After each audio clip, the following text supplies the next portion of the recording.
হবে কত দিনে মিলন, হবে কত দিনে আমার মনের মানুষের মনে, আমার মনের মানুষের মনে। আমাদের রবিবার দিন দুপুরে ট্রেন ছিল। রবিবার নামক উৎসব সেদিন বেশি ভালো জমেনি। অনবরত বৃষ্টির ঝাপটায় আমাদের বাড়ির দালান আর উঠোন ধুয়ে যাচ্ছিল। ছোট ছোট ছানাপোনা কিছু পাড়ার আমাদের বাড়িতে আসে তাদের পছন্দের খেলা খেলতে। পছন্দের খেলা হয়তো শুধুমাত্র ছোট বলেই খেলা যায়। ওরা আমাদের বাড়ির সারা উঠোন জুড়ে দৌড়ে বেড়ায়। ওরা প্রায় 6-7 জন। ওরা কারুর কথা শোনে না, কারুর বারণ মানে না, চোখ রাঙালে টিপ টিপ করে তাকিয়ে থাকে। ওরা ওদের মতন নিজেদের মধ্যে নিয়ম অনিয়ম বানায়, ওদের মতন ভাষা বলে, ওদের মতন ইশারায় ডাকে, আর প্রত্যেক দিন একই সময় ঠিক ওদের মতন করেই এখানে আসে, আবার যে যার বাড়ি চলে যায়।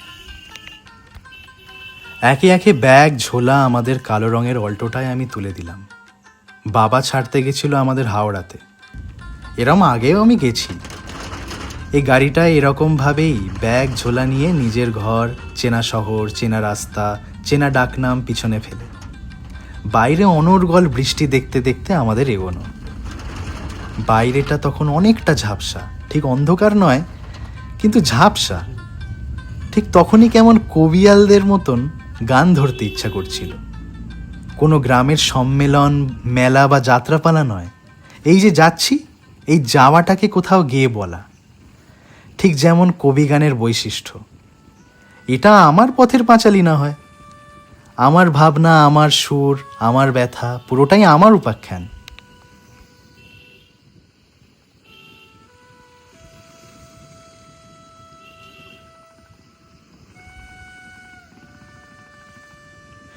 এইবার আমার ফেরার ছিল দিল্লি থেকে।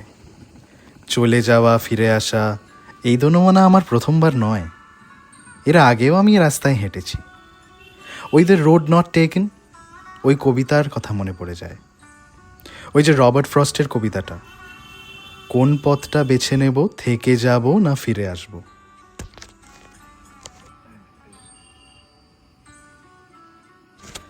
আমার অনেক বছর ধরে বাইরে থাকা, আদতে শহুরে হলেও খোলা দালান, পাড়ার মোড়ে বাজানো বাংলা ব্যান্ডের গান, সন্ধেবেলায় তেলে ভাজা চায়ের দোকান, ফুটবল বা ক্রিকেটের সম্মেলন, একটু গিটার স্ট্রাম, একটু বাজানো চেয়ার, একটু গলা মিলিয়ে খুলে গাওয়া গান, এই যেন আমার।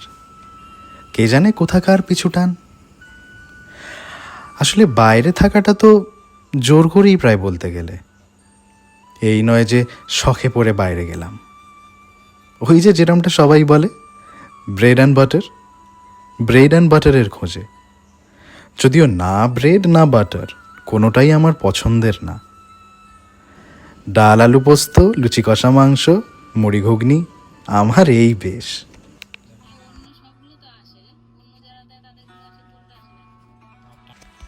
যাই হোক, হাওড়ার শোরগোল রিরি করে উঠল। কিছু পরেই এক ঝটকায় ট্রেন ছাড়ল। এক রাতের জার্নি। হকারদের মোটা সুরের ডাক, মা মাসির অনর্গল সাংসারিক আলাপ, আমার তার মধ্যে মাঝে মাঝে ফোড়ন কাটা। আমার দিদা বেশি কথা বলছিল না, চুপ করে নিচের বার্তে পা ছড়িয়ে বসেছিল। আমার দিদার হাঁটুতে ব্যথা, খুব একটা সিঁড়ি ওঠানামা বা পা ভাঁজ করে বসতে পারে না। আমাদের সাথের লোকগুলো ওদের অ্যালটেড বার্থ আমার দিদাকে দেখে ছেড়ে দেয়। বাসে এখনও সিনিয়র সিটিজেনের নামে সিট রেখে দিতে হয়, না হলে হয়তো তারা বসার জায়গা পাবে না, তাদের কেউ সিট ছেড়ে দেবে না।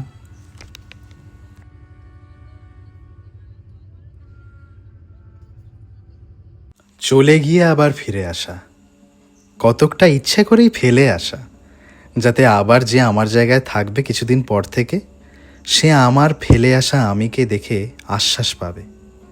এই আশ্বাস পাবে যে এখানেও আগে থেকেছে হয়তো তার থেকে ছোট কিংবা বড় কিংবা একই বয়সী কেউ।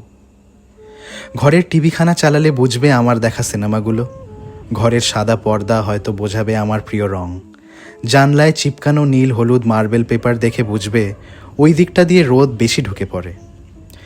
কোণে খানিকটা সিঁদুরের ছাপ হয়তো বোঝাবে আমি হিন্দু, ব্যালকনির ধারে ছোট দড়ি দেখে বুঝবে ওইখানেই জামা কাপড় শুকোতো আমার। ফেলে আসা কিচেন পেপার, ফেলে আসা ডাস্টবিন রোল, ফেলে আসা আমার সারি সারি হোমিওপ্যাথির শিশি অনেকটা বলে দেবে আমার ব্যাপারে তাকে। হ্যাঁ জানি, এগুলো কিছুই সে রাখবে না, 2 মিনিট পরেই এগুলো বাইরে ফেলে দেবে। কিন্তু হয়তো কারুর সাথে খানিকটা এই জন্যেই সে কথা বলবে। বলতে বলতে এই আশ্বাসটুকু সে পাবে যে সেও ঠিক থেকে যেতে পারবে, সেও ঠিক ম্যানেজ করে নেবে।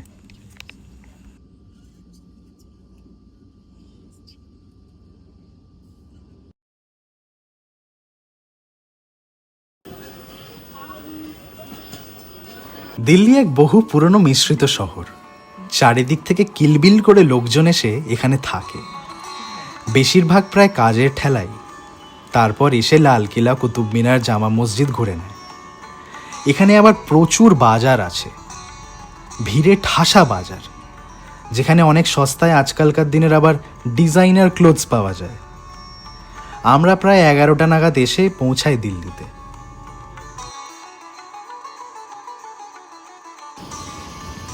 আমার অফিসের দেওয়া টেবিল চেয়ার, আমার পছন্দের সারি সারি বই, জামা কাপড়, আমার ঠাকুর ঘর মুভার্স অ্যান্ড প্যাকার্স নিয়ে সব নিয়ে যায়। ঘণ্টাখানেকের মধ্যেই মেঝেটায় কেবল জমে থাকা ধুলো দেখা যায়, চারিদিক খালি হয়ে যায়। ওই দিন রাতেও প্রচণ্ড বৃষ্টি হয়। ওই দিনও আমার দিল্লির ঘরের ব্যালকনি ধুয়ে যায়।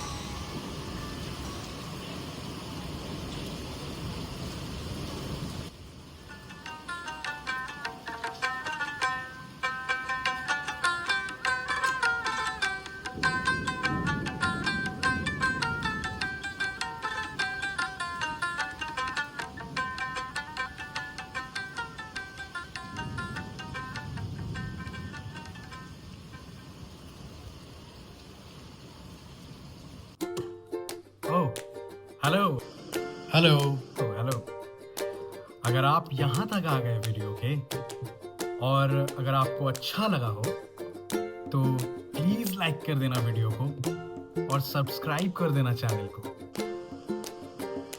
और एक बात, प्लीज़ शेयर कर देना वीडियो को, because as the great Irfan Khan says, Sharing. Sharing is